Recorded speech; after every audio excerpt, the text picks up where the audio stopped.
Bolt-On Technologies, automotive software solutions. Auto repair shops that have Bolt-On Technologies software provide customer vehicle condition reports, including photos and text, real-time digital reports, multi-point inspections, estimates, and repair information at your fingertips. Info at boltontechnology.com. Live from the John's Refrigeration Media Center at the East Valley Institute of Technology, this is 88.7 The Pulse, KPNG, Chandler, Phoenix, and KVIT, Apache Junction, Goldfield, Ghost Town, Arizona. This is Wrench Nation. Car talk, car culture, car tips, car music, all that is car. Wrench Nation Car Talk. Call or text your questions now. 480-655-8870 with your hosts, Frank and Steve. We're back.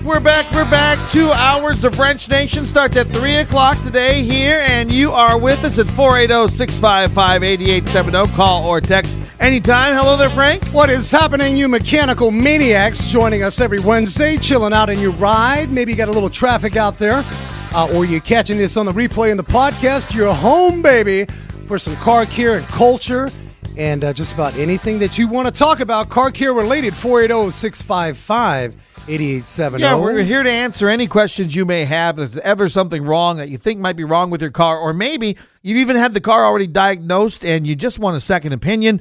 480-655-8870. If you call in today and you have any questions, we'll give you free Renaissance Festival tickets, all right? Just a gift from Wrench Nation to you. That's right. And you guys can text in. We love it. You guys have been rock stars.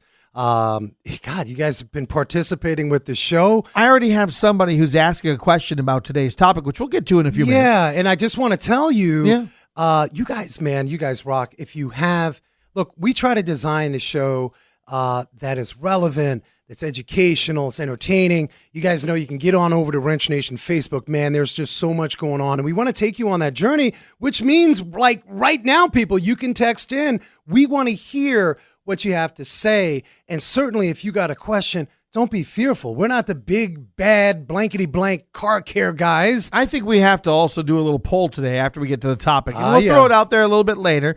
And if you want to participate a little later, we'll have you text in for that. But, Frank, yesterday I got this letter. Uh-oh. And it was, Dear Sir, Dear Steve Gross, your 2008 Dodge Ram warranty is going to expire soon, and we have tried to contact you. Is this a scam? Oh. They're trying to sell me. Now, wait a minute. You think I don't even own the truck anymore. You think it's some Wall Street people? I think selling it's a you scam. Somebody trying to sell me some warranty I don't need. It's a letter. Well, ironically, and we didn't talk about this, guys, before we got on air, I got an automated phone call yesterday. About a warranty? Yeah. So my wife drives the 15 Ford Explorer. Okay. We love it. I mean, it's got technology and it's leather and it's really a nice ride. Comfortable on the freeway. So I get this phone call, and I'm sorry, you guys know, you listening, I know you can screen your calls too. Right. I do the same thing. Well, mine now says scam likely on it. If it's something, did you get that too? No. What I'm saying is what I got was a 602. Oh, yeah, okay. Area code. Okay. And you know, that's our Phoenix area code. And then you answer the phone and go, and I'm like, my name is Fred Johnson, and I am going to call about your warranty. And they didn't even give me the luxury of talking to somebody. Oh. If you're going to, sell me an extended warranty on this, give me a live-blooded person, people. I can't take the automation. And so I heard it, and I said, yeah. So, Steve, I think, well, it's an economy. Yeah, of course. They want to sell They want to sell something, but we did a show about warranties before, but I got this letter yesterday. I'm just thinking, I did not get multiple notifications from them. They're full of crap. And what they're trying to do, though, is they're trying to pressure me going, you only have so many days before your last warranty is up. Look, if that warranty isn't up after 10 years of having the vehicle and 196,000 miles when I traded it off, that warranty is never going to get up. Yeah, well, I just like that biological clock of your car is ticking. Right. It is waiting for you to buy that. Oh, gosh. No warranty for me. Now, what I'm saying about this situation is that we do this all the time, people. And it's not just with the car warranties. It's like you guys know that half these warranties, we throw them out or we forget we even own them. So, it's a difficult thing, Steve. And some of you out there are saying, well, Frank, I need my warranty. It's peace of mind. And I get it. But really evaluate on that topic, Steve, because you asked me. Yeah. You want to know? Yep. Here it goes. Go ahead. You listening. Yes. What is my ride doing for me now? And where am I going to be 2 and 3 years from now? Okay. Think about it. Right. So we got a lot of younger drivers, younger families out there driving, and, they may have grown their family. So that little Mazda may not work. They may be in a Toyota Sienna. So really be careful. Where am I going to be 2 and 3 years from now? Do I really need this spend? Because I got to tell you, for the most part, in the extended warranty arena, if you are long distance going to keep your baby, I have cars in the garage today that extended warranty will cover thousands of dollars in repair. Awesome. So again, what's the math? We talk about it all the time. Here's the math. You listening? You want to know, Frank, what should I be spending on my car? They got that laid out on the letter, Frank. But what I'm wondering is that, am I going to get there and they're going to go, no, we don't cover that. We don't cover that. There's good warranties. There's bad warranties. So you got to do your research. Well, I always say, maybe talk to your garage and say, look, have you heard of this warranty? They go, no, I've never. Well, more than that, I think this is the key. And a lot of you, it's real simple. Maybe some of you don't have a relationship with a garage or a dealership. You get with your insurance agent, and right. I hope you have a relationship there. And absolutely, you get down to your local mechanic, because guess what he's been through? He's been to war in the trenches fighting the dogs. So when you work with those warranties, though, is it like an insurance company? You agree to take a certain different payment? Well, yes. Okay. And we're not going to go too far in extended warranties. But I will give you this tip. Other topics it's today. very valuable. It's a valuable tip. I can tell you, I've got 50,000 scenarios of working on these cars. Sure. The idea is what I've seen with extended warranties, the higher your deductible, the more chintzy this thing is going to be. Understand that. And number two, if you buy an extended warranty from two places, right? One, from the dealer. Sure. They're not going to dance with toyish warranties. No, they should be okay. Now you'll pay a premium. Yes, you will. And number two, call your insurance agent. Okay. Right? If you got in a Didn't relationship. think about that. So there you are. There's that. Yeah. We didn't even think we were going to talk about insurance over You got here. some auto news? Well, we do now. And I got a report for you people. I can't believe it. Some of you don't even want to know about it, but the percentage of you that want to get comfortable with an autonomous car You is and your growing. autonomous obsession. I love it. I'm saying we get horsepower in a Waymo little vehicle. We'll be good. You and I need to get in a Waymo one day live on Wrench Nation. Well, I'm saying I actually met with Waymo this Let's morning. get in there. I'm working on some stuff, but you millennials, and I hate the word millennials. I think that's Madison Avenue shtick, but you have grown. Here's the statistic. Millennials are 23 to 37 years old, by the way. That's BS. That's what they say. People are people. I'm sorry. All right. Some of you are on Twitter. Some of you are on Facebook. Some of you have got email. Some of you are using VHS. Some of you like to grow beards, Right. and some of you don't. It's all good. I don't believe in the shtick with, All right. I really don't. So there was a report, AAA came out, a very reputable medium for information. Sure. We like to look at that. It was titled Millennials Are More Accepting of the Technology. Now, you probably say, well, duh, they live in technology. But specifically, we went from last year, 78% of you were kind of fearful of this autonomous car. That number's dropped almost to 60%. U.S. drivers said they wouldn't be afraid to get into a fully self-driving car. 73% of you women are afraid to ride in a self-driving car. So I want to know right now, you ladies are listening and you're saying, bah, humbug. I want you to text me right now. I want to do a quick poll right now. What's people. the poll? The poll is, if you are listening, would you feel comfortable? Are you fearful or are you super comfortable in a self-driving car? Now, women, they say women are really fearful, and you men pounding your chest are really comfortable. All right, so comfortable, uncomfortable, that's the word you need to text us, and random people will get the Renaissance Festival tickets. Text 480-655-8870. Comfortable or uncomfortable in a self-driving car? And some more technology, Toyota quietly. Would you be? Yeah, would you be? I would be uncomfortable. So I'm one for uncomfortable. I'm saying if it's got horsepower, I'd probably be comfortable. Text now, 480-655-8870. It has horsepower to run you into a wall, and you weren't handling the steering wheel. Well, great, Frank. Thanks. I was going to report on this, but real quick. Tesla had an incident, all right? And what makes this interesting, Tesla and a lot of these automated vehicles don't have a whole lot of these incidents unless it was driver error. Technology has been pretty proven. Well, this fella ended up underneath a tractor trailer, but they did the forensics on that. And the 37 minutes that led prior to that incident, he didn't have his hands on the wheel for 36 minutes. I'm saying that he thought that car was like a microwave. Might as well just taking a nap. I don't believe you can just, I don't know. So one story here I wanted to tell you guys, a lot of you have been waiting for this. Yeah, we want our cars to be built around our smartphones, and we need to put our smartphones down. Well, Toyota quietly rolls out Apple CarPlay, and that was at the Detroit Auto Show. This is a major shift for Toyota.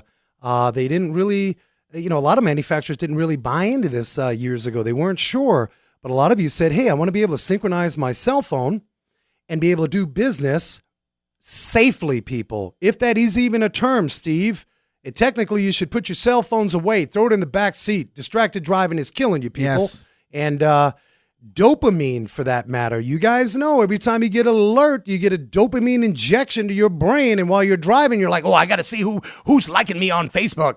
Put the phones away, people. But there's your breaking news here on Wrench Nation. All the texts are coming in, Frank. Right now it's 50-50. 50-50. We've got comfy and uncomfy right now. We got 2 people comfy, 2 people uncomfy. Would you be comfortable or uncomfortable in a self-driving car? Text your answer, 480-655-8870. Random people. Going to get Renaissance Festival tickets today as a gift from Wrench Nation. We'll be back. Frank, how horsepower of the 60s created a competition that rivaled the Hatfields and McCoys. That's right, your daytime soap operas got nothing on the muscle car wars of the 50s and 60s. We got special guests coming in studio to talk about the muscle car wars. Wrench Nation continues next. Wrench Nation Car Talk. Call or text your questions now. 480-655-8870. All right, some people are comfy, some people aren't. We got more texts, it's still 50-50. 50-50. It's like 7-7 right now on whether or not you would be comfortable in an autonomous vehicle. Yeah, I don't know. Yeah. What do you guys say? I mean, AAA says a lot of you women don't. You wouldn't even entertain it. Like 78% of you. I would not want to go in an autonomous vehicle. I like the control factor. But anyway, keep them coming. 480-655-8870. Well, shout out time. Yeah, this week's shout outs. All you maniacs that got on the Wrench Nation Facebook and hung out with us. You're new to our page. You guys rock.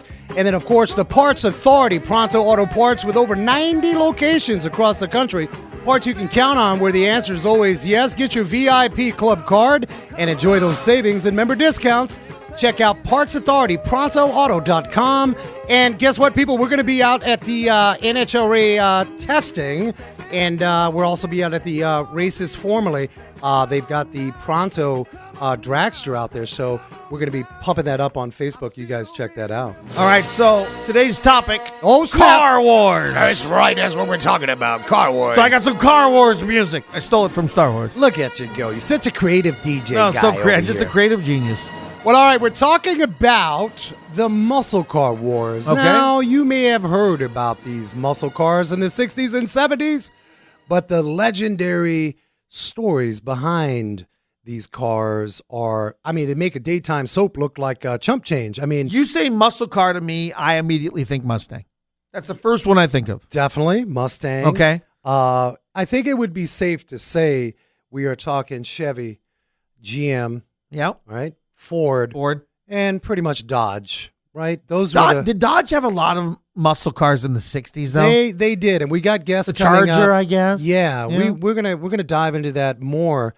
Was the General Lee a Dodge? Yes. Yeah? Yes. So the idea behind these wars, and it's interesting, Steve, to see the kind of car wars we're having today. It seems not to revolve around horsepower, but back in the day, you led the horsepower. You led that racetrack. You led a brand on that showroom floor. And so there was a lot of history behind Carol, the Cobra, right? If you look at Shelby, of course, Bill Thomas. We're going to talk about that further here.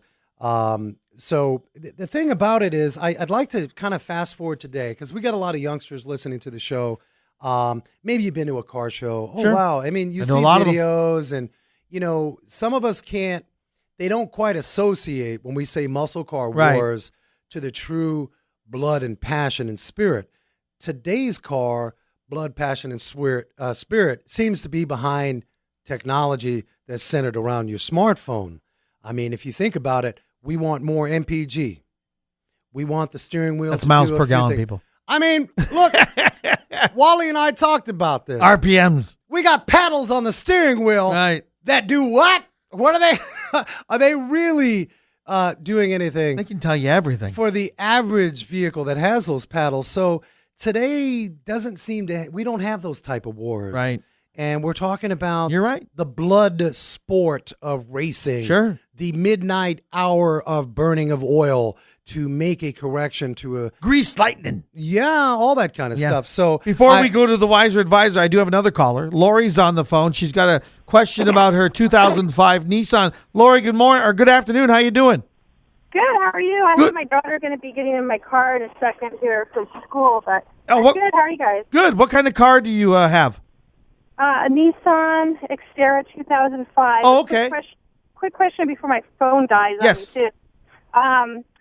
Had the transmission rebuilt by Nissan Auto Shop in Tempe, Arizona, and now I'm reading all kinds of things about the radiator causing problems with the transmission going out, and he said that wasn't the case, but somebody recommended me getting a new radiator. Yeah, you want to look at that.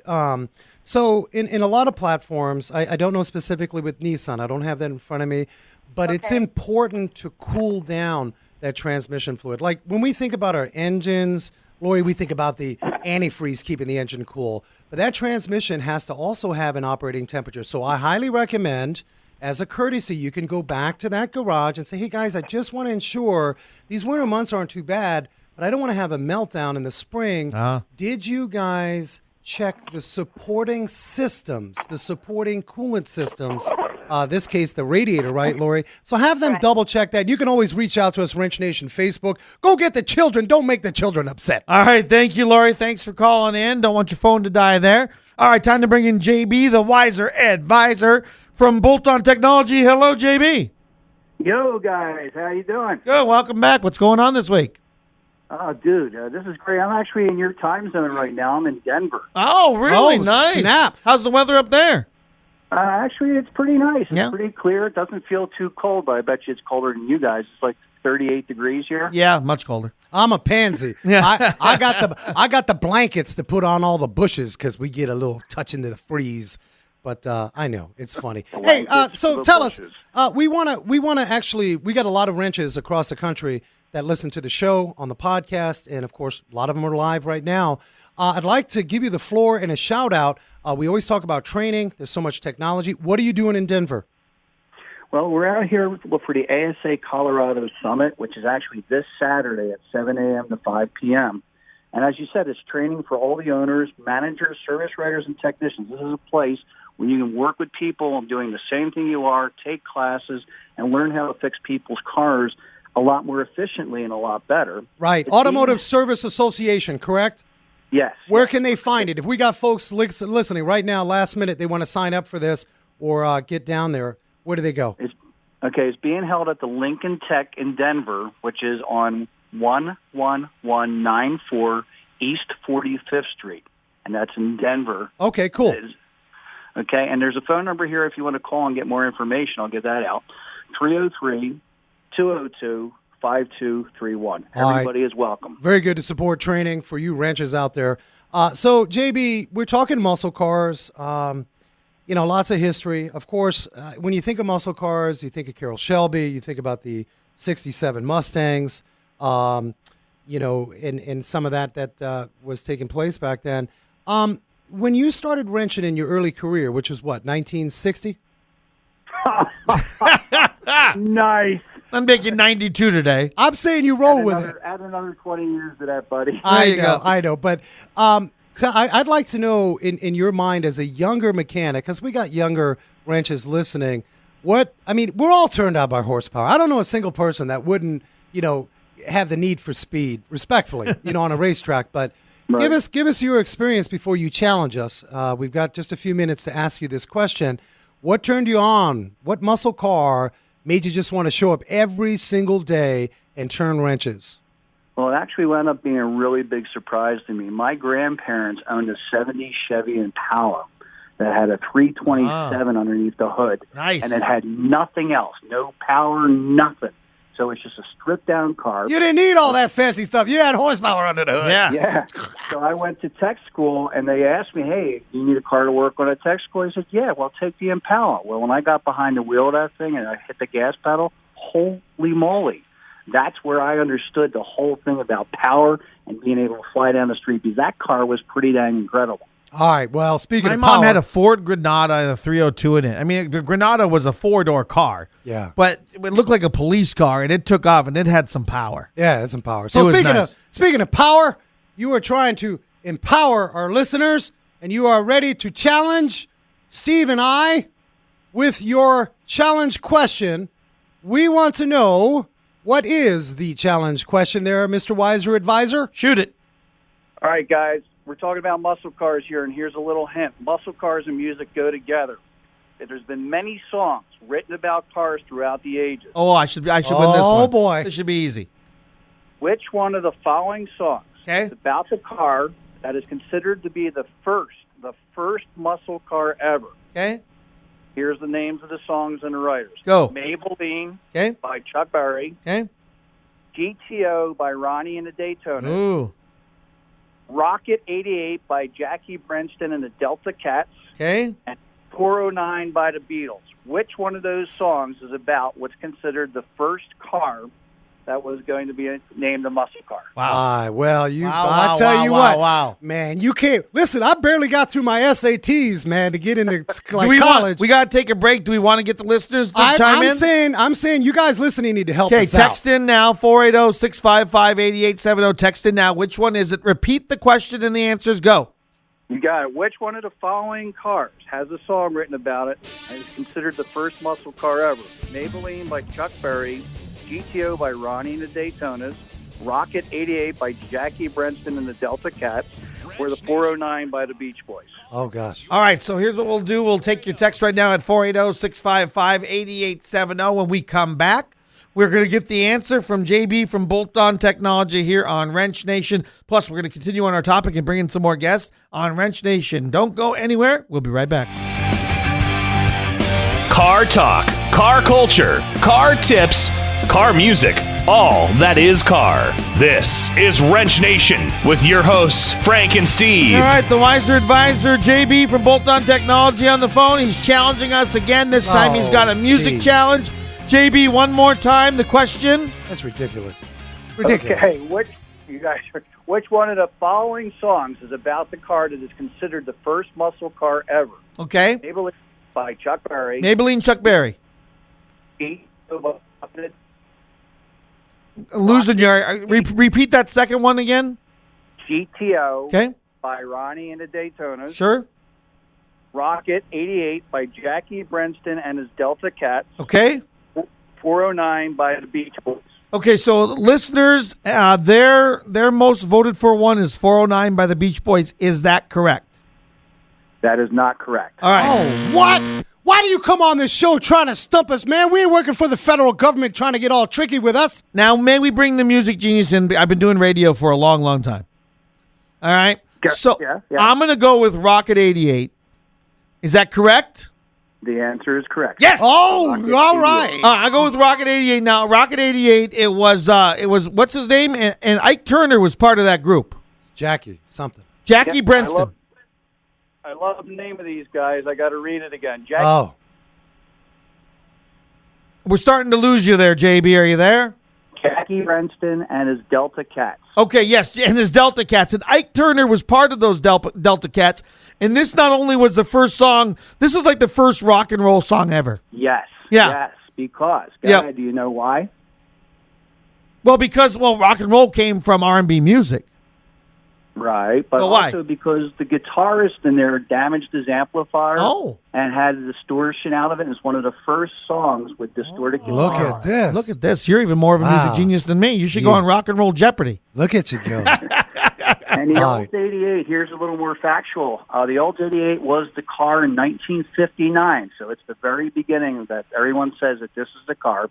And it came out with the Rocket V8 engine, and that car blew everything off the road that year and for the following. And it eventually became the Olds 88. Yes, that's right. You know what? Got rid of the Rocket.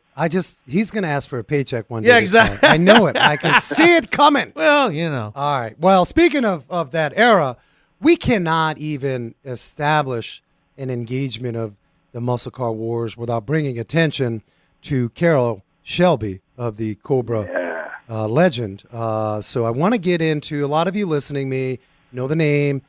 A lot of you are very intimate with the name, but I wanted to kind of get into some sort of unknown facts about Carroll Shelby. But let's establish that Carroll Shelby in 62 manufactured market performance vehicle that eventually went to, in 88, the full-on international licensing. I mean, that's still a brand contender out there today.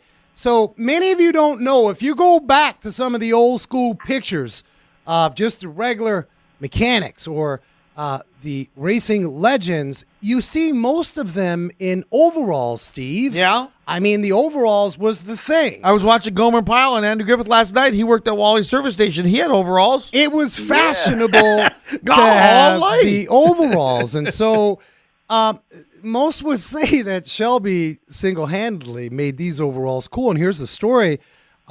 Shelby had a chicken ranch. I mean, that was something that he, it was part of his business. And so what he would do is go right from the chicken ranch and the overalls right into the pit. And those overalls stuck. When you mention chicken, I'm going to lose my mind. I know. Take it easy. Take it easy. Shelby was also known to be as tough as nails. He co-drove the 12 hours of Sebring with a hand that was badly broken. I mean, nowadays people are like, I got to pull over, my finger hurts. Is that why the Chrysler had the Sebring? Well, you said Sebring. Yeah, the Sebring does come in. A lot of names for manufacturers come from the races and the people and the places. But the man was tough as nails, and he actually drove. He co-drove that for 12 hours with a busted. I mean, he was like a UFC fighter back in the day. They didn't mess. They didn't mess around. It was all about winning. JB, have you heard of that? Well, I actually heard about that, but here's the question I had. Wasn't he the guy that was notorious for popping nitroglycerin? Because you had chest pains when you're driving the car. Wow. Yeah, very good. Yes, that was another. Now, I don't know if that chest pain was from all the anguish. It was not easy, people. Understand, if you went back during that time, there was a lot of pressure. Most racing folks in the community of racing want to have fun. But once you get into that competition level, it is game on. Sure. Even today, when you look at NASCAR and NHRA, and it's a big business. So popping pills we're not advocating that, but certainly there may have been a pop in a pill or two back then. And the other thing that was sort of credited to Shelby, before the driver, Dan Gurney, was driving that GT40, that Ford GT40, celebrating a victory, Shelby whispered over to Dan and said, "Hey, take that champagne bottle and spray everybody." So that kind of created the whole, what do? You win a championship, you're spraying all kinds of bottles. But it was Shelby that kind of said, "Hey, Dan, pop that bottle, spray those people." Wow. Cool. So a lot of the sort of the history obviously came out of not only developing some of the amazing race mobiles and car legends, but the little stories behind that. And of course the wars with Ferrari quietly, there was a huge battle quietly that Enzo and Shelby, they weren't too friendly with each other that way.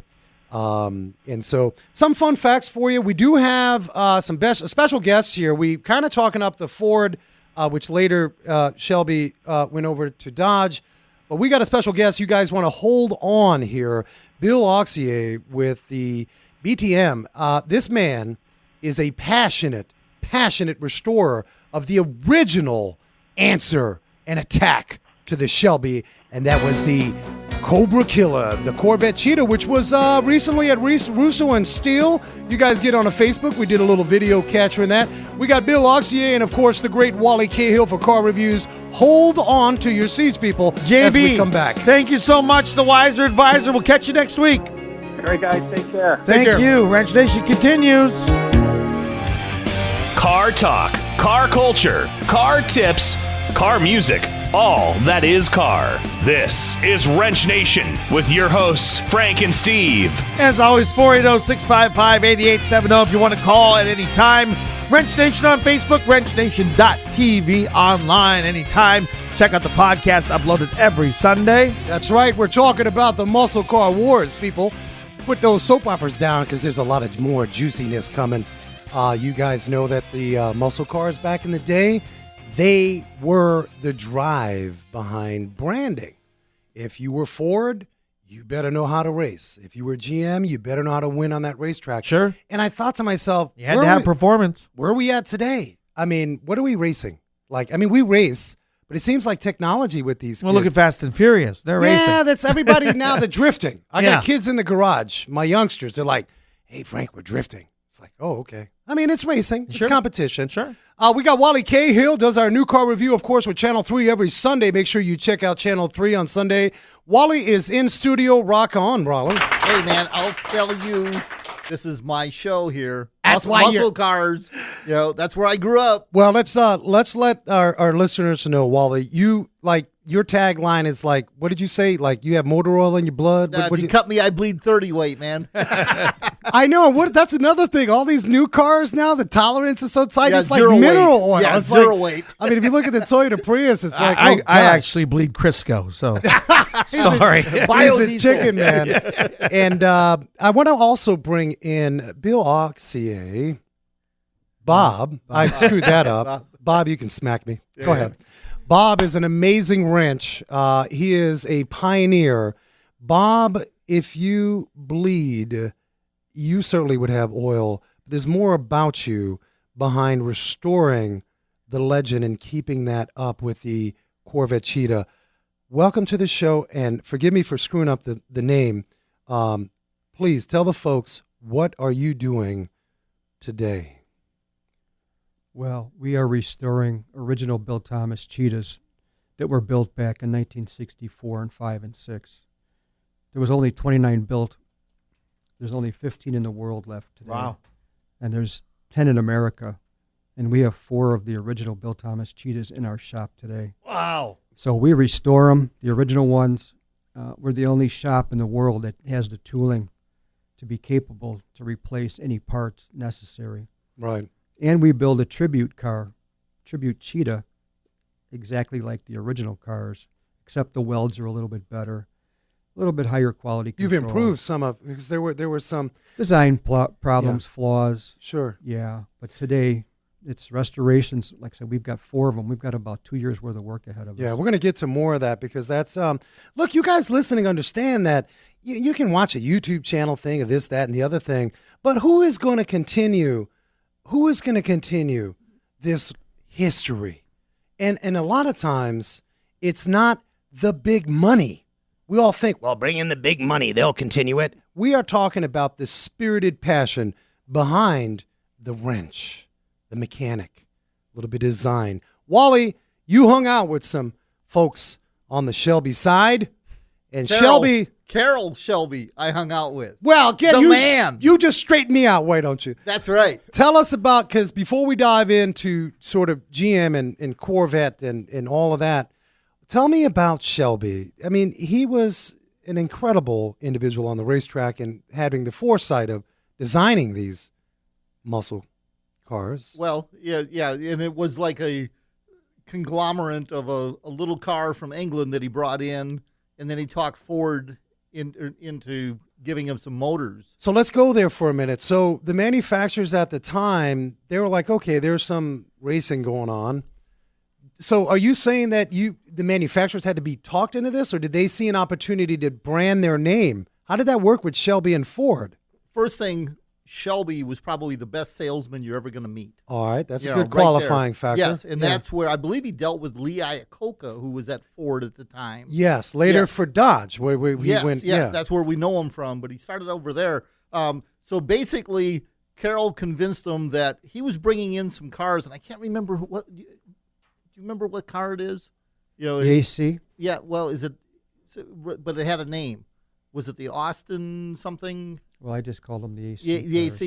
You see, Anyway, but he was a salesman, so he was always thinking about, okay, I'm gonna set my wrenches down, I'm gonna set these drawings down, and now I got to put my salesman hat on. How do you think that worked with him? And of course, all the failures. No, no, no, no. We don't want nothing to do with this racing business. okay. First of all, Carroll Shelby didn't know the word no. He didn't know the word quit. He was iron gritted that way. That's right. Yeah. I mean, right from the get-go. You know, I mean, I think the chickens made him tough. You know, frankly. Yeah. Yeah. You know, if you have to deal with chickens every day, you can do anything. But he went to Ford and he said, "Hey, I've got these great little cars. You know, we're all about hot rods. We're in Southern California. I'm in Texas right now, but Southern California is lighting up with these hot rods. We can fit a motor, a V8." All right, let me ask you, because NASCAR,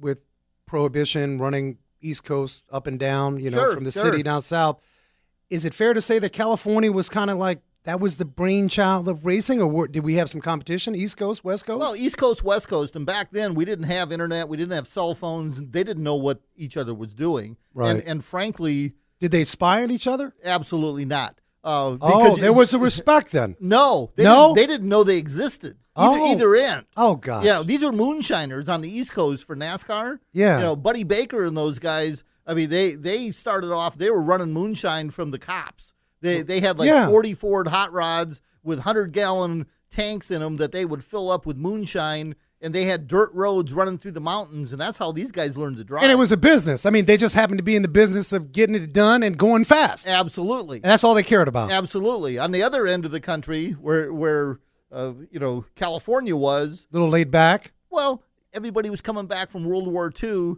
They were making like what do they call them, belly tank, cars. Right. Land speedsters, things like that. They were running at El Mirage dry lake bed and right along the Palmdale area. Later, they ended up over at the Bonneville Salt Flats with them, but they were more about creating it, kind of like today's rat rod. That was the original hot rod. You took a little of this, a little of that, and put it together. Yeah. And Carroll Shelby, when he put his first Cobras together, they were put together on a concrete floor that wasn't flat without any type of a jig. So Yeah. depending on CNC and all that was no, like, no way. No, it was off in the future. Absolutely. If you guys are listening, you have a question. We have Bill Oxier. I said it again. Bob. Smack me. Just call me Fred. Can I just call you Mr.? Can I call you the Cheetah Man? It works better. All Yeah. right, because I'm never going to get it right. I'll still hug you The like a cheetah brother. guy. I'm the cheetah guy. You You guys, must have met somebody who looks like a Bob or looks like him or something. I don't know. so you guys listening, now's the time. If you have a question, maybe you've got a muscle car that is in your garage. And you We guys have a sign above Bob's head. They know that My name is Bob. my name is Bob. What That's about right. Bob? There was a movie. That's right. So call in or text if you have a question. Maybe you've got an old build in your house and it kind of went on hiatus because you can't find a part. This is the show to call in. We've got two experts in studio, and I'm a half expert. I mean, I got a 55 Hudson in the garage. We're going to talk about that. But I want you guys to know this is your show. Call in 480-655-8870. Willie. Wally. Just don't call me late for dinner. There you go. Yeah. So And my name is Stove. we're gonna kind of transition a little bit, and we want to get Bob's take on the whole Cheetah project. We got plenty of time. Bill Thompson. Thomas. Thank you. So I'm screwing Bob. I'm screwing. There you go. Now look out. Who's on first? That's it. So talk Fred, to get it us together. about this legend and what he wanted to do. What was he? He wasn't going about it because he wanted to go after the Cobra. He did. That's exactly what they were set out to do. Chevrolet, That was his mission. We want to Chevrolet go and after. Bill Thomas were going after the Cobra. Okay. That was why that Cheetah was So built. why did they make so few? Chevrolet pulled the plug in May of '64 on all financing. Oh. Why, Bob? It was a direct threat to the Corvette. That's what I Sure. was thinking. You're right. So as a brand, the Corvette was just moving along. That was their number one car. That was their flagship at the time. And they said, sorry, Charlie, we're not doing it. Well, then Bill was creating a Super Cheetah model, which was the 65 model. The styling was incredible, like a European sports car, Ferrari style, Maserati style. And Chevrolet seen that, the body and chassis, and they pulled the plug on everything. So what year did the Corvette start? Corvette started in 1953, 53. When did they start the Camaro? 1967. Okay, wow. And that was response to the Mustang. Absolutely. Yeah. Yeah. Sure. Which later was Lee Iacocca's fame. Yeah, and there's a little tidbit here from Bill Thomas and Carroll Shelby. You know, not too many people know this, but Carroll Shelby went to Chevrolet first, and they tested 2 Cobras with Chevrolet engines. Dean Moon and Bill Thomas were at the testing.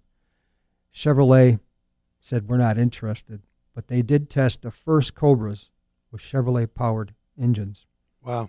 and Chevrolet turned them down. Again, because the Corvette was in the background, it was a working program. Absolutely. Yeah. So with Chevrolet having the Corvette since the 50s, I mean, did Ford have anything in the 50s that was a muscle car? They had a Thunderbird, but Yeah.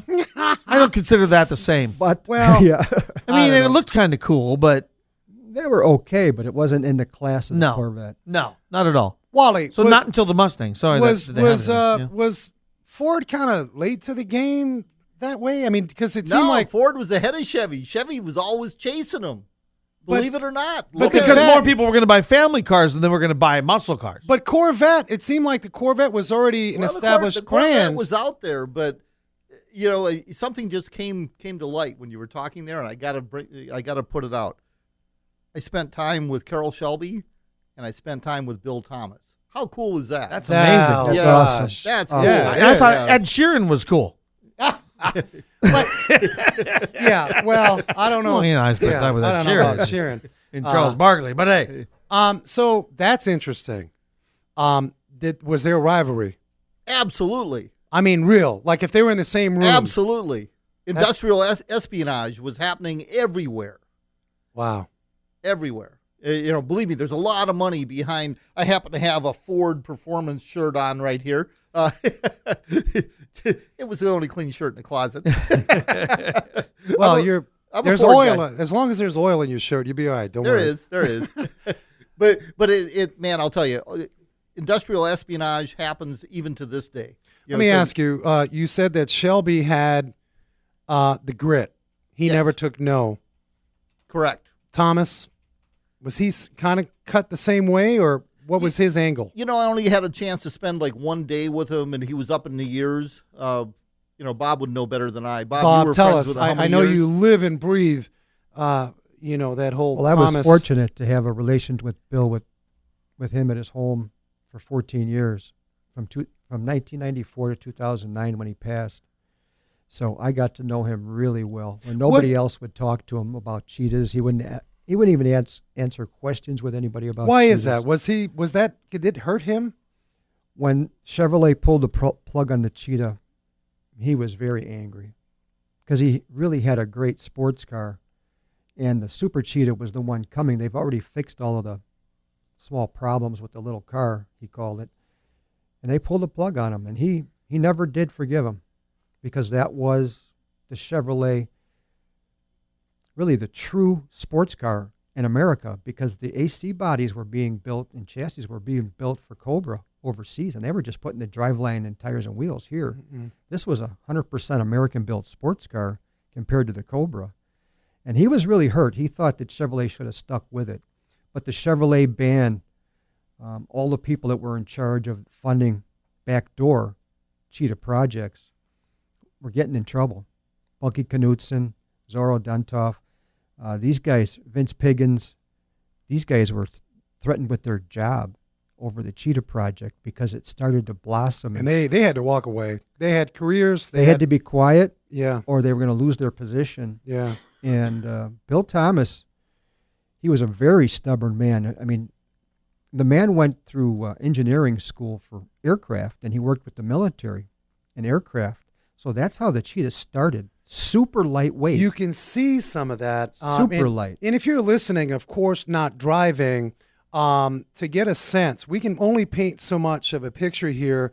Where can they go to look at the Cheetah and the Super Cheetah? I want folks that see what we're talking about. We're just going to tell them, hey, get onto Google. Where can they go to your site? Yeah, it's BillThomasCheetah.com. You can go on the website there, and you can see some of our tribute cars are listed there. There's pictures, there's information, and there's information. There's a breaking news section there for the real car restorations. Yeah, you guys check that out during the break. I want you guys to see this because you definitely see some... there's some incredible photographs on there. Yeah, and we're going to get to more into your inspiration and what you're doing today with the Continuum cars.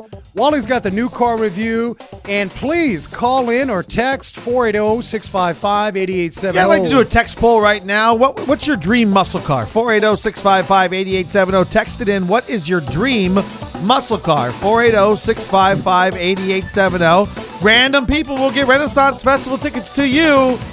Thanks, Fred and Bill and Willie. I'm Stovetop instead of potatoes, and we'll be right back with more Wrench Nation.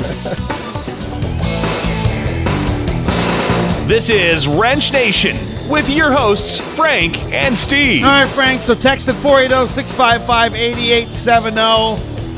And we've got your favorite muscle cars. You should text it in at 480-655-8870.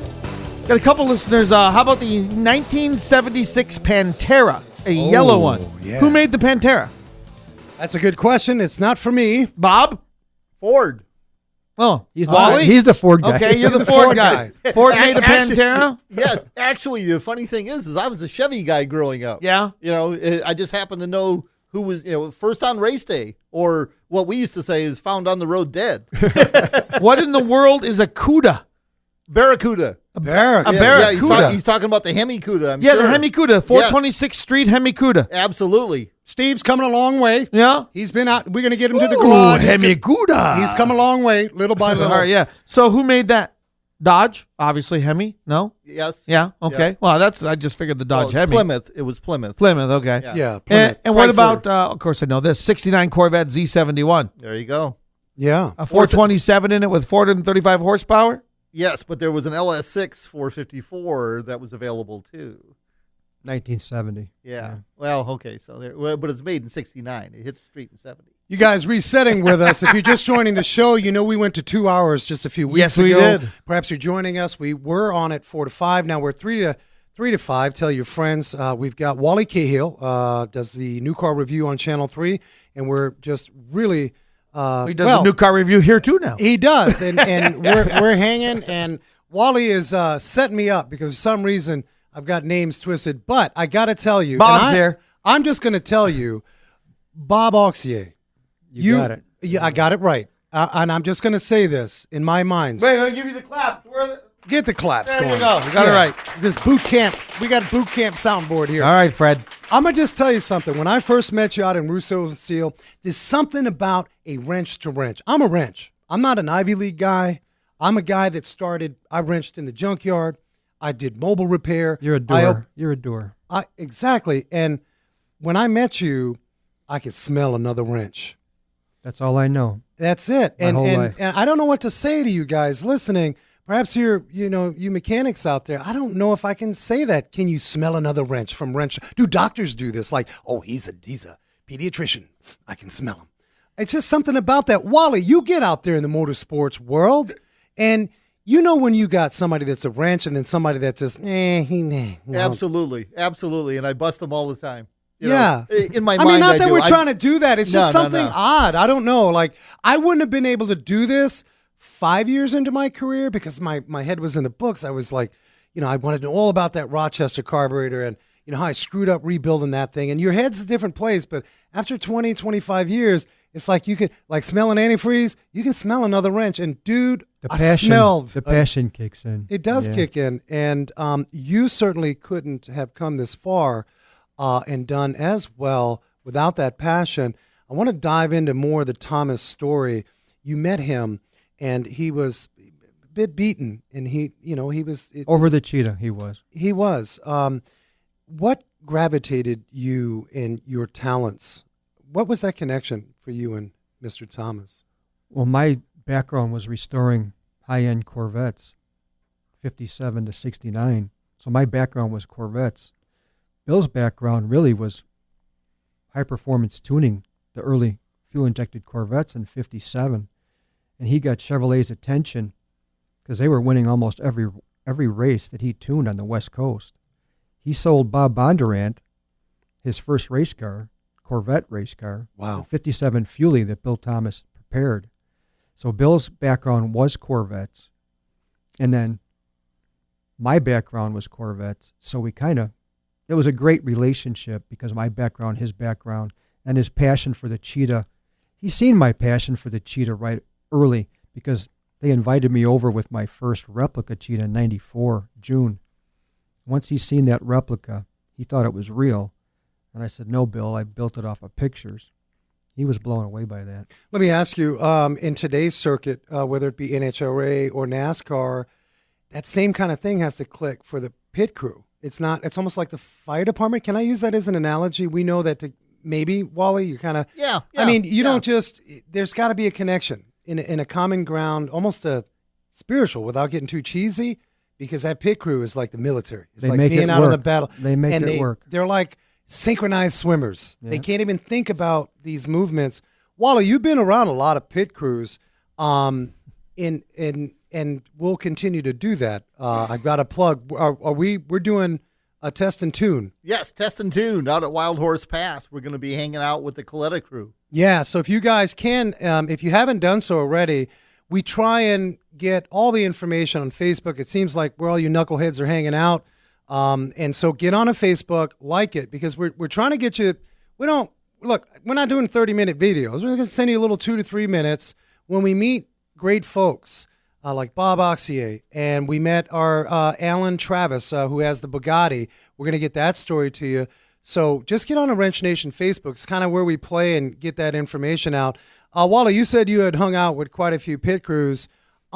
Distinctive difference between NASCAR and NHRA? Absolutely. A lot of the same components, but what happens in NHRA, say for instance, NHRA will go out and make a run, 1,000-foot run, comes back to the pits. They got 75 minutes to rebuild that motor and be back up on the line, and they take it down to the block. Unless you are Mr. Doug Coletta last year. Didn't he blow something up pretty bad? Was it last year? Yeah, well, you're all do. They all do. I know, Yeah. but are you talking if there's major catastrophe? No, I'm talking regular service. Right, but Yeah. in that if that motor blows, That's actually a shorter time period because what they do, Swap? They replace They're just gonna everything. swap everything. Yeah, and they've got 2 or 3 bullets in the trailer. yeah, that's going to be cool to get to you guys. We're going to get some of the behind the scenes about how all that happens. And Tested Tune is kind of a relaxed, I wouldn't say too relaxed, but because they're out there on a mission, but it's not race day. No, it's not race day. You know what? You can go out. It's family fun. If you want to get up close, and here's the big difference I see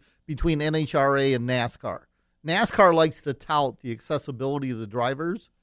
On a scale of 1 to 10, they're a 2. NHRA's like 11. When you go into NHRA pit, you're going to see the driver packing his parachute. You can walk up to him, tap him on the shoulder. That's what I love. And the other statistic, and I really love this, there's more women in, is this right? Me too. NHR, well, yeah, hashtag, well, I don't know about that. Be careful, all you Twitter maniacs. But no, this is a serious fact. It seems like women have more presence in NHRA and are more involved. Yes. The Force family. Yes. Yes, so you've got the Force girls out there. Brittany won the Top Fuel Championship last year. Yeah. You know, Courtney racing that funny car right next door. Now, if you look at a funny car versus a Top Fuel, the difference in wheelbase, the Top Fuel cars, the long, skinny ones, easier to drive than the funny car. Funny car's like a cheetah. You know, it's squirrely. It's squirrely. Yeah, you drop the hammer, you don't know where it's going. Yeah, no doubt. Hey, no. Yeah, no doubt, no doubt. So catch that on Facebook. Bob, you know, you made that connection, and what were some of your challenges, initially getting under the hood? There were some suspension issues. There were some triangulation components that were incorporated to keep it stable. A lot of our listeners have some race cars sitting in there. What can you tell folks about how it relates to what you did to suspension to make things a bit more stable and less squirrely, or was that an issue? Well, the original Cheetahs, the chassis acted as a spring because the tubing was too thin. So we upgraded the tubing from 063 wall to 095 wall. Major difference. Stiffened the car right up. And we put one crossbar across the front suspension where the coilovers pick up left to right. And we plated the rear suspension pickups for the trailing arms. And we cross-braced the rear end support right underneath the rear end. And you put a better coilover shock in the car and a better tire. And the car was a world of a difference. Yeah. I mean, just a few things. The upgrades were no big deal, but they didn't give Bill that much time. Yeah. You guys stay tuned. We're going to come back. If you got questions, we got a bunch of awesome, well, let's just call it what it is, gearheads hanging out with us today, including myself. And Steve, you're coming a long way, buddy. Hey, what is your favorite muscle car, your dream muscle car? Text us 480-655-8870. We want to know. Love seeing the pictures, too, so just attach those pictures to the text 480-655-8870. Wrench Nation continues next. Car talk, car culture, car tips, car music, all that is car. This is Wrench Nation with your hosts, Frank and Steve. Well, all right, we're talking about muscle cars, people. This is it. This is your show. We got Bob Oxier and Wally Cahill. I'm stumbling on my words because I'll be quite frank with you. I think this is an era that, are we going to say, needs to come back in some fashion form. I mean, Let right me be now, frank. Let me be frank here. You just be Freddie Frank. Go ahead. No, I'm just messing with you on the names. Get it? Well, He be yeah. Frank, you be Frank. No, man, I think Bob. I think so. Bob, you got you're building, and we're gonna kind of jump around a little bit. It's a family tradition because we got a lot of youngsters listening. Dad's in the garage, mom's in the garage, and they're showing them. You know, we had somebody just text in one of their favorite classic cars was the early 80s in 1987 monster, the Buick GNX, right? They considered one of the meanest muscle cars, sort of that Grand National circuit. But to keep this going, you got a family affair cooking over there. Your son works with you. One of my sons, yeah, and occasionally the other son. All right. Yeah. Let me ask you something. We have a few folks listening that have these project cars, and some of it is just, it's the passion. It doesn't go away, but they're trying to turn on their kids. And let's just face it, in this digital age, I did an event this morning downtown with the governor's office, and we had NTSB, it's Red Means Stop, and we talked about the digital side and how everyone is distracted with that. And I'm hoping you can add something to this because you've experienced it. How do we get the message to the youngsters? Dad struggles, and he's competing against the cell phone. He's competing against these things. What could you say to keep that spirit alive? Drag them out in the garage, put a wrench in their hand. I mean, the passion for cars is still out there. You just got to educate them and get them interested. Once you get them interested, and they get a taste of these cars, and especially driving one of them, the thrill is like nothing else. When you drive one of these muscle cars, Corvettes, GNXs, the thrill is incredible. I mean, it's an adrenaline rush. You don't really need a drug if you have a muscle car or a Corvette. You don't need drugs. That's a fact. And an investment. You can get a pretty good market. You can beat the market with some of these cars and know that you can drive and have fun and tinker and design it and still get, modestly 6-8% a year. It's a safe bet unless you're in the exotics and the more. But I ask that because it seems like our crowd, we have a lot of tuners and rocket racers and drifting. Wally just cringed. Wally, how come we're not doing any stories with drifters? They're out there. We need to. Absolutely. Drifting isn't racing, and they're all going to beat up. Oh, we're going to get haters. But it takes a tremendous amount of skill to be able to pitch the car sideways. Just like when I used to race in the desert, people would talk about, get some air. It's like, dude, you can't get any traction in the air. Stay on the ground. So if I'm on the track, I'm not going forward if I'm going sideways. I want to go forward, and I want to win the race. Well, I think I'm an old guy. Well, no, respectfully, I mean, I have to bring up drifting because that's huge now in the last 5 years. Not to take away from muscle cars, but it's kind of like this generation in Hollywood is a great part of that. Same with muscle cars. There was a lot of movies that came out of that, a lot of music that came out of that. So in my mind, when I'm thinking about like the whole Wrench Nation thing, we gotta like get where they're at. And I'm not saying that the muscle cars is not. We want to be able to make that connection. But so you drifters, don't forget, big blocks, baby. No replacement for displacement. Oh, we gotta. Can we tagline that, or is that trademarked? No, that belongs to somebody else from years ago. So, Bob, you've traveled the world. You've raced the Cheetah because it doesn't count. If you build it, you got to race it. Tell us about Europe. What were you doing? Was out in England? Goodwood in England, yeah. Okay. Yeah, Paint the scene. I took one of the original Bill Thomas race cars, one of the most famous L88 powered race car, 427 L88, 650 horsepower. I was invited by Lord March to bring the first genuine Cheetah over to Goodwood and race it up the hill. And I got. How do you get invited by the Lord? How did they? I mean, come on! You just said, the Lord summoned me to the racetrack." I don't think it's that Lord. A different Lord, Lord March. I mean, there's a lot of lords. I get that, but can I ask you that? Like, how was that connection made? How?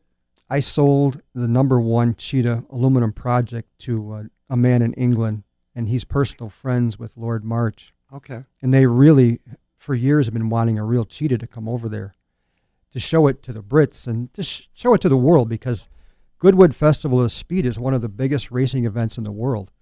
Every former race car driver is over there. A lot of the Formula One guys. You get to display your car, and then they race up the hill there. And it was raining over there. It was an incredible time to see. On your all way these over cars. there, were you nervous or more excited? To Both. Like, all right, because I gotta ask. It was you, a trip. Yeah, I gotta ask you that. So of course it's raining. It seems like Europe always rains. Every day. Right. I was born in Germany, and as a kid we'd go back, and yeah, it was like you weren't accustomed to the rain that way. Not at all. So you're out there. Tell me the mindset of folks from England and Europe. Was it like the jazz musicians back in the day? They got no respect here in this country, and they would tour in Paris. They would tour in Eastern Europe and gain all kinds of fame. Is there some of that going on with car culture that we don't appreciate as much as they do? Well, there's a lot of that going on. We had such a big attention drawn to the Cheetah from Italy, the UK, France, Germany. These people couldn't believe that I brought a real car over there because they had never seen one. So they know a lot of information about real Cheetahs. They're tuned in on that car.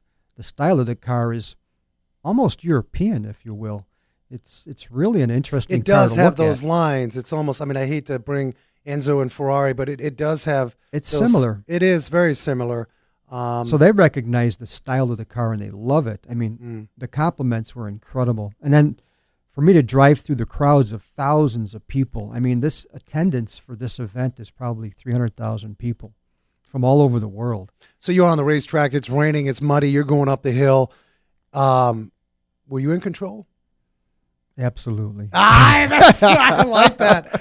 I like that. But so every race has a turn or two that may, oh snap, I almost didn't have control.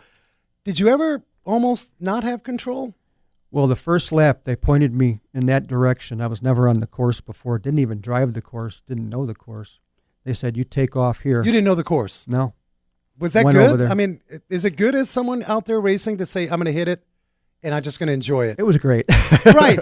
It was great. All right. I mean, I went over, there's like a little hill. Yeah. And you can't see what's on the other side. Oh, gosh. And then there's a dip, and then there's a hard That's like left the monster. turn. That's hard like a left turn. That's like a monster course, a Oh. monster car course or a And truck course. And the start of it's like a drag race. Oh. And then you go over this, Yeah. and you look, and you go, I can't stop for this. But I hit the brakes, and I got it turned, and my right tire just started to go off in the grass, and I pulled that car out of that. And I'm like, thank you, God. You got me through that one.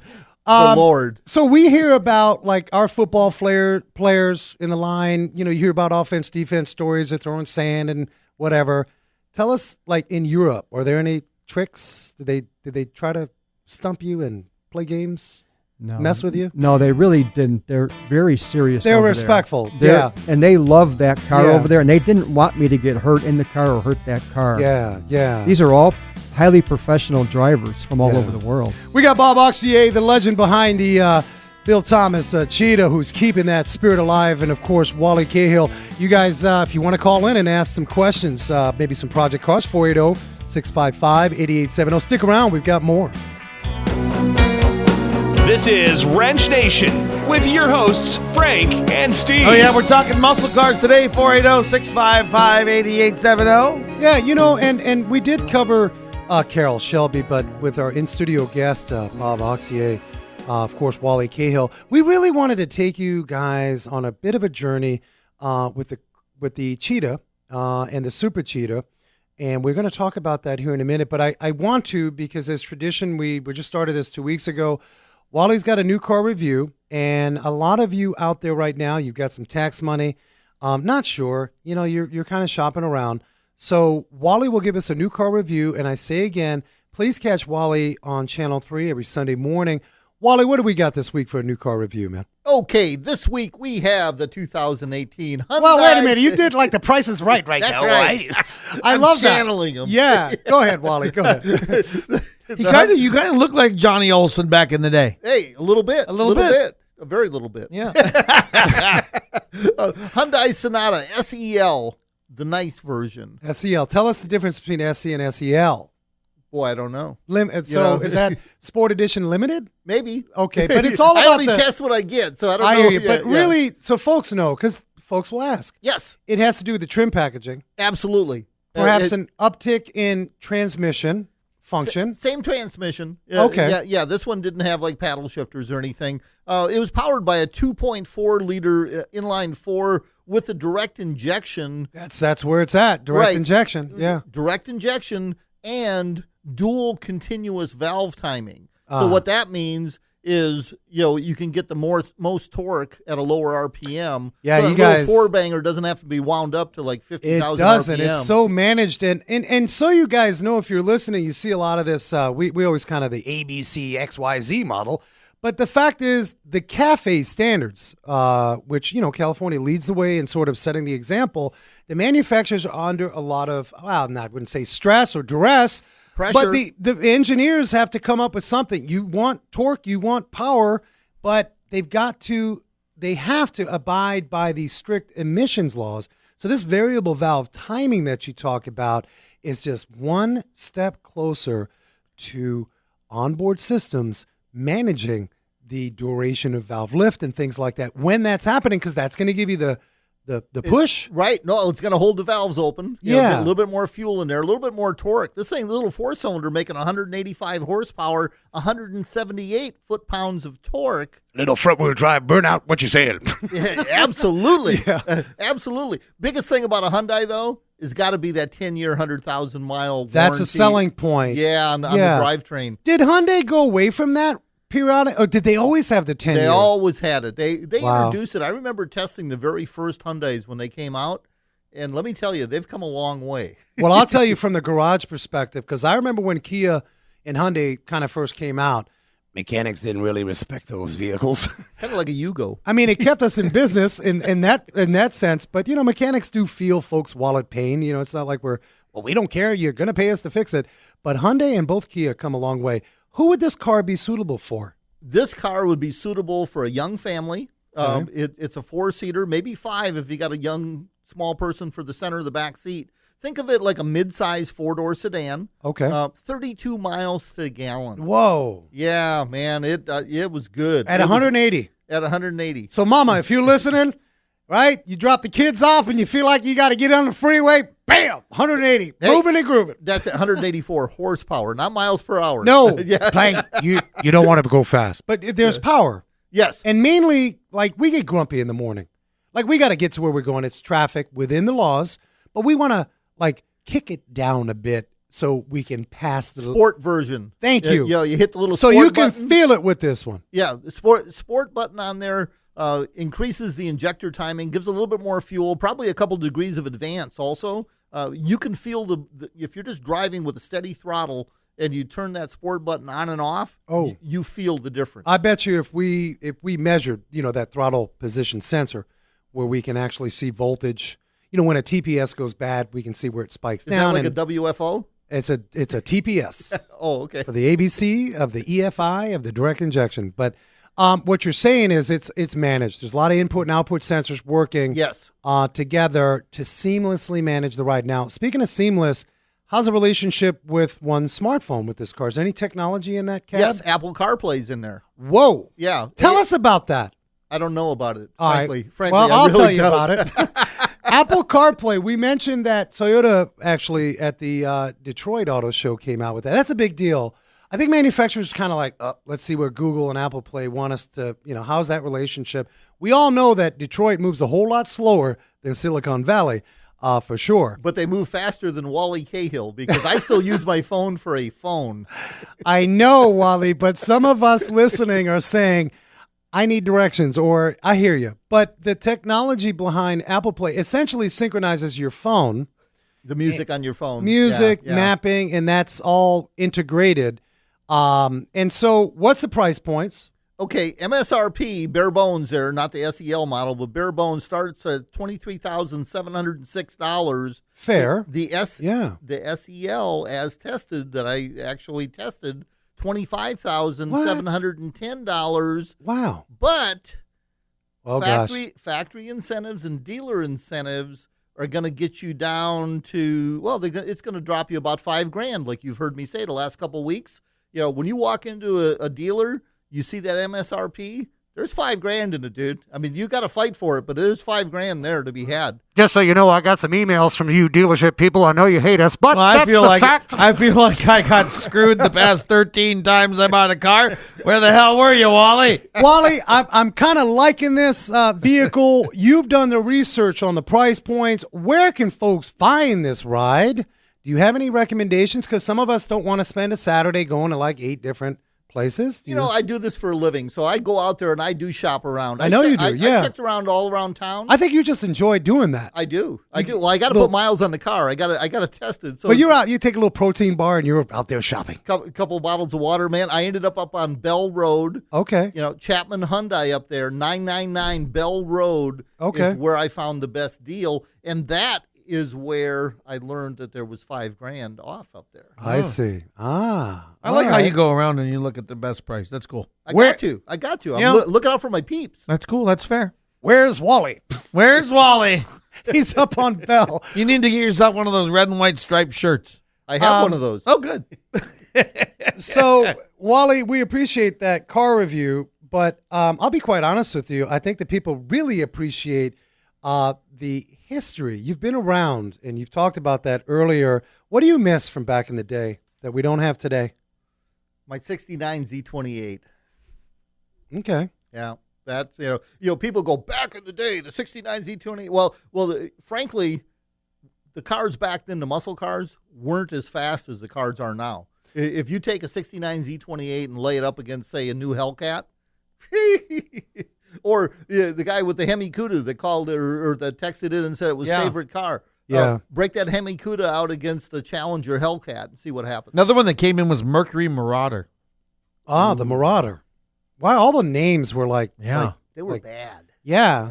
Watch out, the Marauder's coming through. The Javelin. What I want to know, though, is what you missed that ride. Respectfully, you missed it. What do you miss about the times? Like, cars connected people in a certain way. Now it's just like ride sharing, and nothing against that. There's a purpose for everything. But what do you miss about the culture back then? The camaraderie. I grew up in a truck stop. So what I used to do is go out and hang out with my pals. We would street race. Yeah. In Southern Wisconsin, where I grew up. Yeah. Street racing was maybe 2 blocks long. So if you had a good running car, you'd get through first and second, and then it was time to shut it down.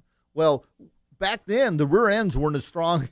I mean, a lot of torque was made by those big blocks, and we were tearing rear ends out. We were spinning bearings, on the crankshaft and stuff. What I would do with all my pals, whatever we'd break, we'd drag it back to the shop. We'd tear it apart, and by sunup that next morning, it was back on the road. Yeah. I mean, think about the times my brother growing up and taking his Vega in my grandma's garage and doing the pinstriping and painting stuff himself. Yeah. Just even that part of it.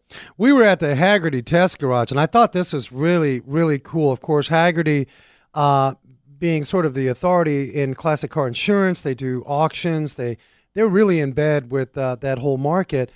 we were out at an elementary school in Phoenix, and let's just be honest and real here. We had a choice.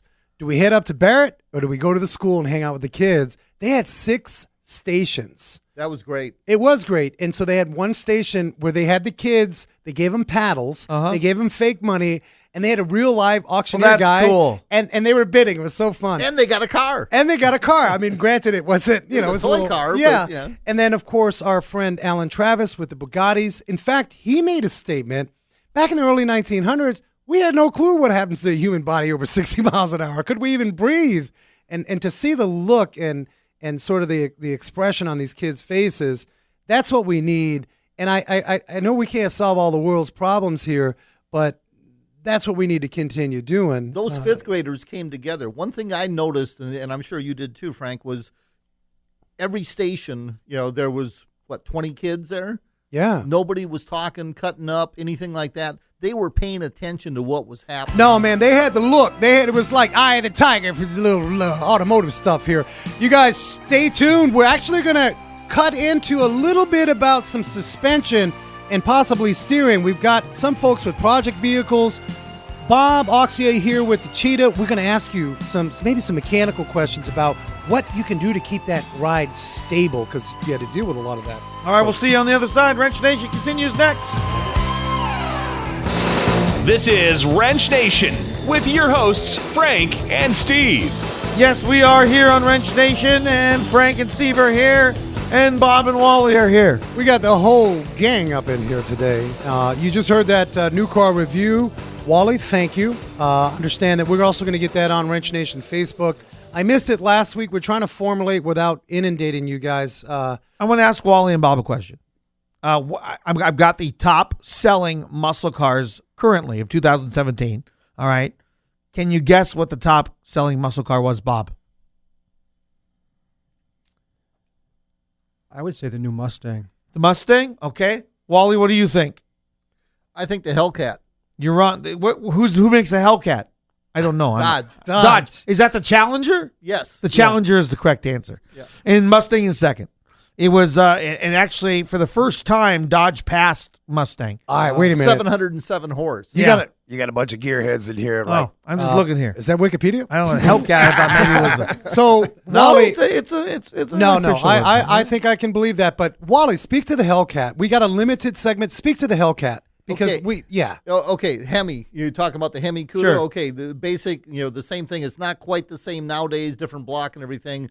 But Hemi speaks to the hemispherical head, meaning valve train. Meaning the spark plug is dead center in the combustion chamber, right? So it doesn't have to flow in anywhere. But supercharged, fuel injected, 707 horse. 2 different key fobs in it. You got a black key fob that gives you 505 horsepower, or if you get the red key fob, which I always get. Unlocks, just through the technology of it, unlocks another 202 horsepower right there. Wow. And the Challenger, frankly, it's hard to keep that thing on the ground. It's so light and so fast. Holy cow. Well, I know the Hellcat had some scandal behind some of the dealerships that had a few of these, and they were just overcharging. Premium. But let's move on here. A lot of you have, we mentioned this earlier, perhaps a project ride.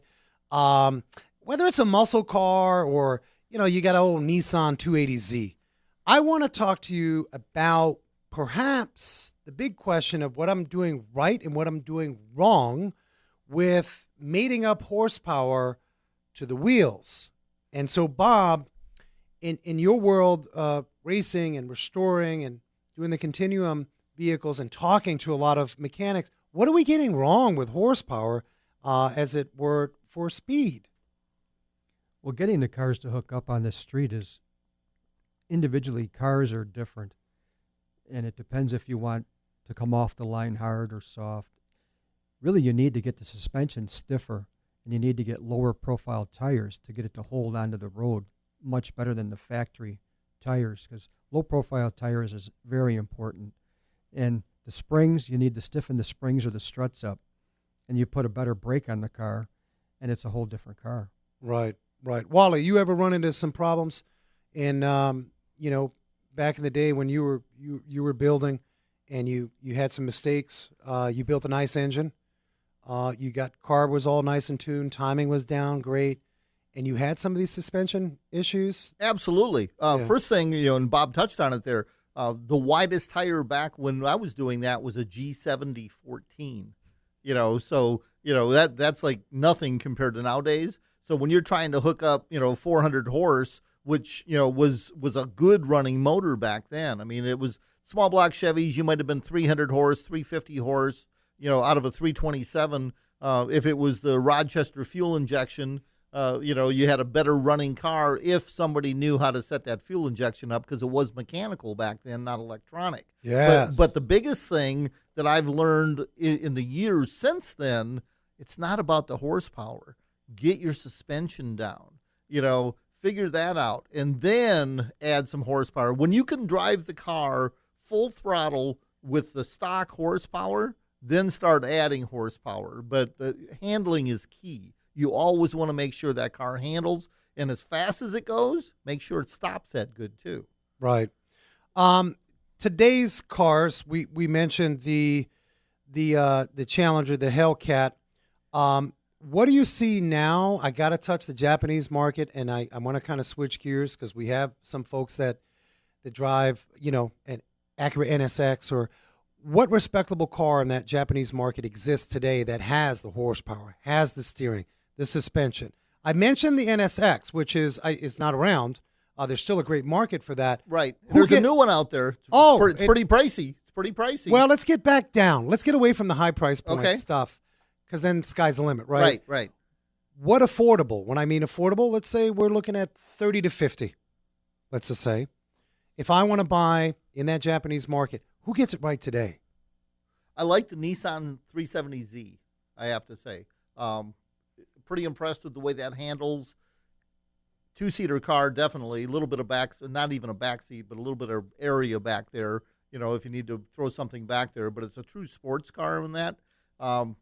Handles good, independent suspension all the way around, so you're pretty good there. I would look there. If you want to go a little bit higher in price, the new Lexus LC500, if you can afford it. It's a lot higher. It's like $100,000. But man, that thing is sweet. You talk about the Ferrari styling. That thing actually has hips and a butt. I got to tell you, mechanically, like the 350Z, I've got dozens of those that come in the garage, and we don't see a whole lot of mechanical drama. No. And you can suit those cars. There's a nice tuner aftermarket without killing the bank too hard. All my 350Z folks, they love driving to work, but during the weekend, they want to be able to take that out and open it up. Absolutely. Absolutely. I see that as being one of the platforms. Bob, what's the future for the Super Cheetah? The one of one, where are you at today with that car? We're about 80% finished with it. It's going to be done this year in 2018. We're working on it off and on every week now. So it's become a roller now on suspension, tires, wheels, brakes, the drive lines in it. We're finishing up the aluminum body. It's a one-off car. The body's one-off. The chassis is a one-off. It was Bill's styling car for the future of the Cheetah. So we are going to finish that car, and we've been invited to Goodwood next year. That is awesome. Yeah, for that car. So it's going to be incredible. But the style of the car is really also more on the lines of Ferrari, Maserati. It's really an incredible style car. It outstyles the first design car, which is what scared Chevrolet. Folks have an interest in following your journey and your passion behind the Cheetah. Where can they go as far as social media? We don't want thousands of people knocking on your garage. No, it's the best way is BillThomasCheetah.com. Okay. And you'll learn a lot of information on that site. There's a lot of photographs on there, old photos, new photos, some history, some of our cars that we built in the past, the tribute cars. There's a lot of good information on there. We're going to follow your journey. It is incredible to keep that alive and not only to restore, but actually go out there and drive it. So you guys, Ranch Nation Facebook, we're gonna document that journey. And you're saying you're going to get it out in 18, the good one? We're going to get the Super Cheetah done this year. Yeah. Okay. And then next year. It's going to happen. Next year. for Right. Goodwood, yeah. Next year for Goodwin. We're going to have you back on the show because that's an amazing story. Thank you so much for spending time with us. Oh, you're welcome. Anytime. Yeah. Yeah. Bob Oxier out there doing the cheetah. You rock, man. Thank you. The Wrench Nation wild and wacky news on wheels. Well, all right, this is a little bizarre, people. A Montreal artist and machinist at that. He liked to mess around with the police officers out there. He made a car out of snow. This car was on the side of the road, shaped like a car, and it fooled police. They said, oh, what is going on right there? Instead of building a snowman, he decided to build a car out of snow. You can catch that with our friends. I saw that. Autoblog.com. There is your weird And when the police automotive- officers start to wipe the snow away, it's like the car's disappearing. He's like, where's the car? Wiping the snow. He got deeper and deeper. And so there you are. That's your weird automotive news. Wrench Nation every Wednesday, 2 hours, 3 to 5 p.m. We love you calling in. We love you texting in. Thanks for your participation today. Thank you, Wally, for being here again. Wally Cahill, and of course, our Bob Oxier. Bob Oxier is in the studio today. That's right. Get on iTunes. People, let us know what you think of the show. Give us show topic comments. We'd love that. And please head on over to right now, Wrench Nation Facebook. If you're listening to this on the replay on the podcast, thank you for joining us. We upload shows every Sunday, and as I say every week, be safe, hug each other, and never forget to hug a mechanic.